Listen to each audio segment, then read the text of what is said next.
Yo, dude, these kids are out of control at this point. I know that I've heard that my generation is like entitled, or like we expect things, or like, okay, I've heard all that. I don't necessarily think it's true, but that's a story for another day. But I was looking through my Twitter and somebody actually tweeted this story at me, so thank you so much for sharing. But the story goes is that some kid was like wrongfully accused of theft from an Apple store. And we'll get into like what he was accused of and why. The entire story, as they all do, just fall apart logically within seconds. Honestly, if it was just for like some person being wrongfully accused, I wouldn't be reporting on it, but apparently like these Apple lawsuits are as common as hanging out with friends or going to the movies or having a good night out on the town. I don't know what they've been putting in the Lunchable supply, but it's certainly not the good kind of Kool-Aid. It's the bad kind of Kool-Aid, because I don't know where this kid is getting a figure of $1 billion from. Now, let me explain the case. Let me tell you why this is all happening and why, like, the kid didn't even do anything wrong, and that's why he's actually the one suing Apple now. But it's basically the story of an 18-year-old kid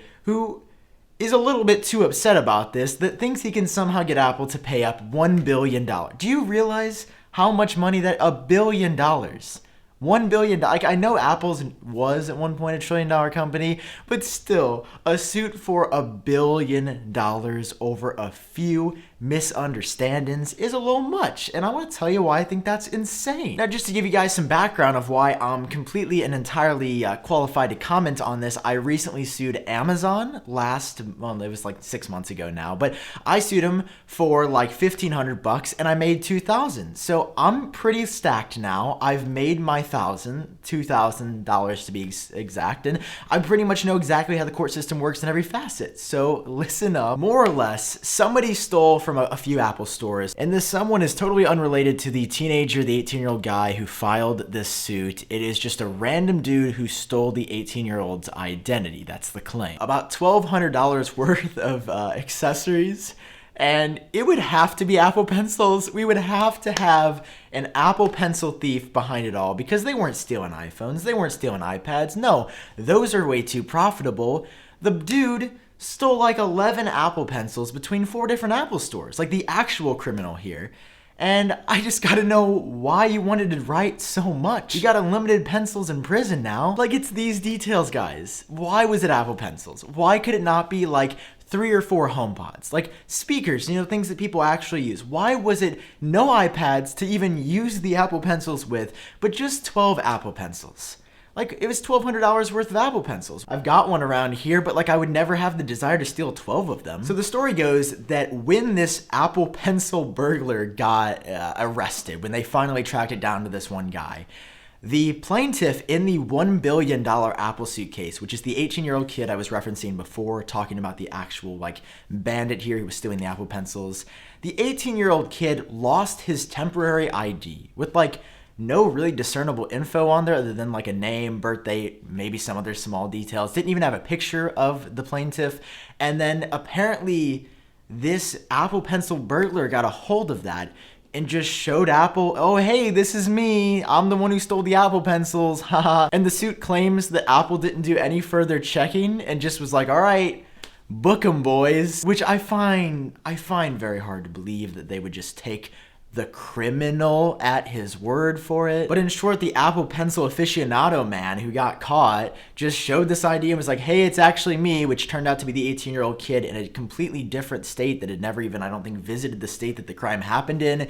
Showed the ID. Apple was like, all right, it was you all along. And that's how Apple sent out the lawsuit court summons to this 18-year-old kid, because it was the same name as the Apple Pencil burglar. Now, as you can tell, this is all completely dumb. I don't think there's any way this would actually happen in the legal process, that a burglar could just say, hey, it was actually me. Here, just take this flimsy paper ID and no other form of identification and book me in the county jail. Like, there's no way. Again, this is just like where I don't think that the 18-year-old kid was actually the Apple Pencil burglar, but if it was, like, dude, you deserve to go to jail for stealing Apple Pencils. As it turns out, there was security footage in the Apple stores or Apple store when the Apple Pencil burglaries happened. Some detectives reviewed it, and in 3 out of the 4 states, I believe New Jersey is the only one to not drop the charges, the 18-year-old kid was cleared because in the footage, the person looks nothing like him. Where this story goes from level 1 crazy to, oh, the aliens came down and probed me kind of crazy,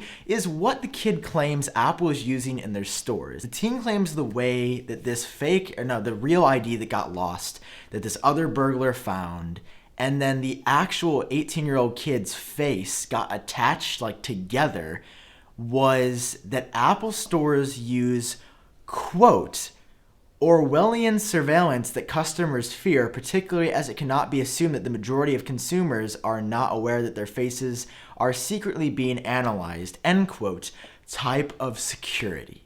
Yes, in this lawsuit, George Orwell's famous novel 1984 that I just was delighted to read last summer is actually referenced in connection to how this kid's identity got stolen. So the lawsuit alleges that Apple stores, I assume around the world, or at least the one that this burglar was in that stole the Apple pencils, is using high-tech Face ID recognition. So that, let's say if I walked in and I stole some Apple pencils, for example, that the system would then recognize my face, attach my name, Sam, owns YouTube channel, iupdate, some other very incriminating things like birth date, social security, other important info like my height, my gender or sex, that would all be there, and then Apple could say, oh, we know exactly who did it. He didn't give us his name on a piece of paper or via a license in store when he robbed us. So we can use this high-tech security facial recognition to just identify, oh yeah, that's Sam.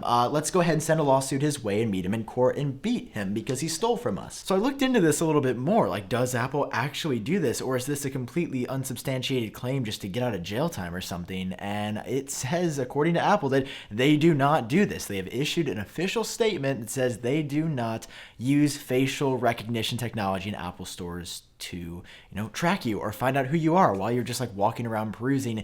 If so, that'd be really creepy, especially for a company so focused on privacy. Although Apple may have sent the video to a third-party security company they've been known to work with that is mentioned in the suit, and then that's how the facial tracking was applied, and then the defendant, well, I guess in this case the 18-year-old kid, got linked to it. But it's still sort of unclear, and we don't really know. We've never heard of this before today. To say that this is the big kahuna that Apple uses facial recognition in their Apple stores and that consumers for years have been unaware, it just feels so naive because people steal from Apple stores. I would assume it happens at least once a day at some Apple store, and this is now apparently the first case where the can's open and everybody discovers Apple's using Face ID more or less on robbers and burglars. I mean, part of me feels for this guy. If he's totally innocent, then yeah, Apple's gone out of their way to make his life a living hell, and he's a first-year college student. He's 18 years old, he just went to college.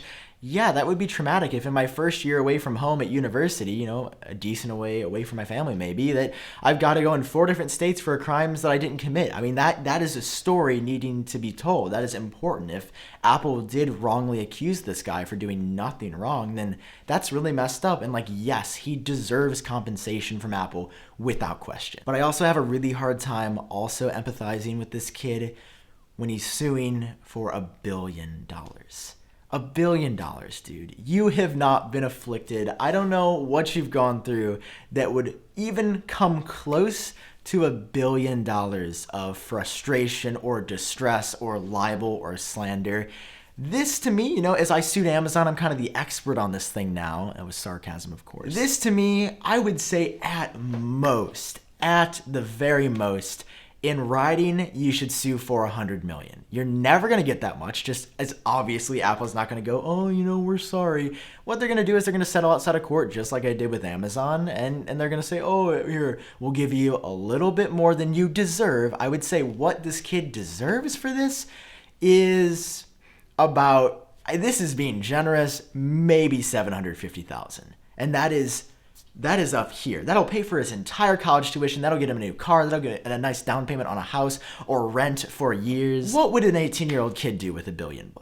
I don't know. I don't think there's any 18-year-old billionaires out there. That means, technically, if this kid won, he would become the first ever 18-year-old billionaire. Bro, come on. That's just absurd. If any other dollar amount was attached to this, I think I would be totally, Apple, you need to totally give this kid some slack, calling out, the company, why would you attack this kid for doing nothing wrong? It's in the works right now. It is in the middle of the process in the court of law. So he's not been wrongfully convicted yet. He has been arrested. He was arrested at 4 a.m. in his house. That's kind of messed up. I mean, if I'm sleeping in my bed, cuddled up all by myself, and somebody broke on my door at 4 a.m.